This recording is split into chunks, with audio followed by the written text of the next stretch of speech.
Solutions in telemedicine have proven their efficiency in many projects, but nearly all of the solutions existing in today's market just pose as new data silos. The blood pressure add-on, the wireless scale, or the blood sugar app, many features are already available, but almost none of it is cross-linked. However, the medical care is gaining only an advantage if these data are available in a comprehensive, cross-linked way. We also notice this when we take care of the astronauts. Telemedicine is becoming more and more a part of our normal life. So normal, in fact, that we predict that the word telemedicine will soon disappear, because medical conduct will be determined by obtaining medical expertise from different specialists. What is the motivation for your engagement in the sector of telemedicine? Our motivation is to offer the best possible services to our customers, in order to enable our customers to get new services and new products at the best possible conditions. We intensively organize this together with our partners in each market. For us, the medical field is the leading market. Asklepios is one of our long-term partners in the field of mobility. What does this mean for the proportion of chronically ill people? Within the context of demographic changes, the number of the chronically ill people in our society is increasing rapidly. Especially common diseases such as diabetes, asthma or heart disease increase at a rapid pace. In the future, because of the aging of our population, we will have the opportunity to accumulate specialists in centrally located medical technical care centers. Due to today's telemedicine applications, these care centers will receive medical information from customers living in the countryside, will be able to observe their medical parameters and maintain a feedback channel to the local patients.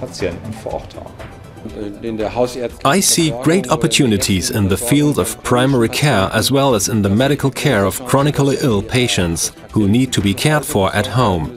Through the use of telemedicine, these patients will still have access to medical know-how, advice and expertise, thereby increasing their quality of life and feeling safer at home. We have essentially identified two issues that must be resolved satisfactorily so that cross-linked medical practice can be successful. On one hand are the requirements of protection of privacy and security, on the other hand of lean processes for communication and data exchange.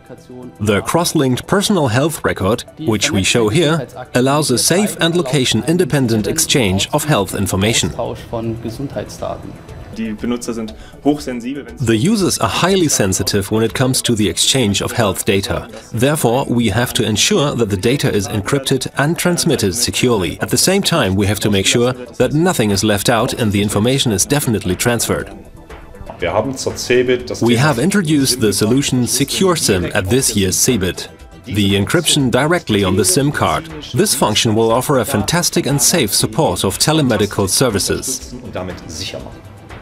The cross-linked health record 2.0, a significant improvement in the telemedical care of patients. Thereby, the patient gains the best possible mobility based on the highest safety standards in the transmission of data.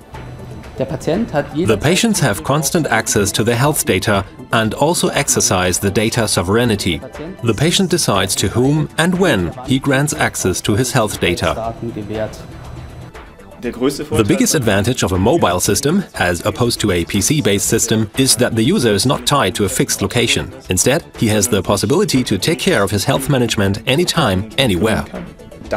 We now have the new 4G, the fourth generation in mobile communication, with appropriate terminals which are equipped with the right technology to make such services available nationwide.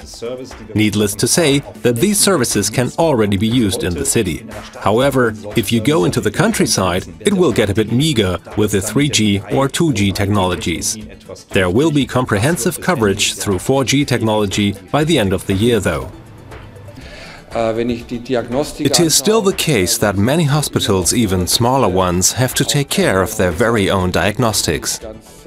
However, there is also an increasing number of associations, hospital chains like Asklepios, where knowledge is brought together so that there is always an expert who can be asked. Here I see a lot of opportunities. The risks? I'm rather optimistic and say that in my opinion the risks associated with data management or data security are a bit overrated. I'm quite optimistic that the benefits will massively outweigh the risks in the long run.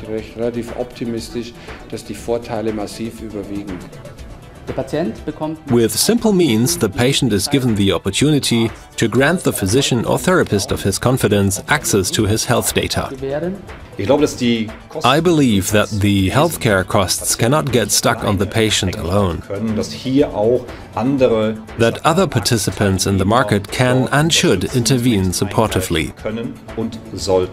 The major obstacle is that you only reluctantly give up something old familiar, that distributional conflicts will occur. Doctors will say, if I let others do part of my diagnosis, I might not earn as much as I used to anymore. How will the service effort be rewarded? Whose service effort will be rewarded in what way? Additionally, there is sinecure that will have to be defended, which is understandable, which means there is upheaval. And in this upheaval, there are distributional conflicts which have not yet been fought entirely. In recent years, various projects have shown that the use of telemedicine has significant positive effects on the healthcare industry. It has not been possible, however, to permanently finance these services beyond the project stage.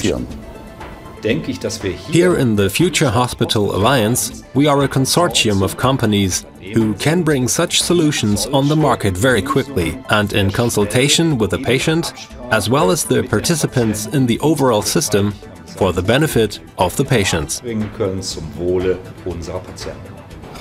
From a purely technological standpoint, it is no longer a problem to combine the alleged opposite poles of maximum mobility and optimum data security. This can be done with today's existing and standardized technologies. The current financing models consider neither the usefulness of the technology nor all participants in this new digitally assisted time. At this point, adequate arrangements should be included quickly in the different performance catalogs. The bottom line is that ultimately all parties benefit from these systems. The patient gains quality in treatment and quality of life. The hospital gains time in researching the medical history and can grant better treatment for the patient based on the optimal information. The GPs and specialists are winning faster knowledge of their patients and can also grant better treatment based on optimal information. The healthcare insurances even save treatment costs.